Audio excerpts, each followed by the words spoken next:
आपला प्रभाग जो आहे तो आहे मुख्य बाजारपेठेमध्ये. अडचणी अशा होतात, बाहेरगावातून येणारा वर्ग जास्त आहे, खास करून महिला खरेदीसाठी वगैरे येणं. तर त्यांच्या सुरक्षेचे मोठे प्रश्न आहेत आणि चोऱ्या-मारांचं प्रमाण जास्त आहे. याच्यासाठी काय करताल? आता म्हणजे बाहेरगावाहून म्हणजे शिरूर शहर हे 3 तालुक्याला जोडलेलं शहर आहे. बरोबर, बरोबर. आणि त्यामुळं श्रीगोंदा, पारनेर आणि शिरूर या हं, तिन्ही बाजूच्या लोकांना या ठिकाणी मार्केटमध्ये यावं लागतं. बरोबर. त्या ठिकाणी सुरक्षित म्हणजे आम्ही जाणवलेला एक प्रामुख्याने विषय आहे, की शिरूर शहरामध्ये त्यांना जेंट्स आणि लेडीज या दोघांना देखील चांगले असे वॉशरूम त्या ठिकाणी कुठेच नाहीये.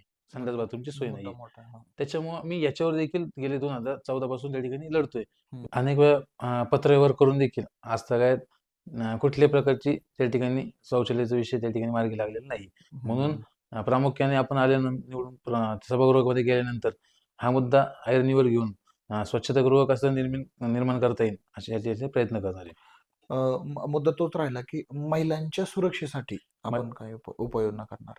महिलांच्या सुरक्षेसाठी प्रामुख्याने सर्व शिरूर शहरामध्ये सीसीटीव्ही कॅमेरे कसे बसवता येईल यासाठी आपण प्रयत्न करू आणि जास्तीत जास्त पोलिसांचं त्या ठिकाणी वावर कसं आसपासच्या एरियामध्ये मार्केटमध्ये राहील हं, हं. याच्यासाठी देखील आपण पोलीस स्टेशनशी संपर्क करून त्या ठिकाणी आपण ती योजना राबवू.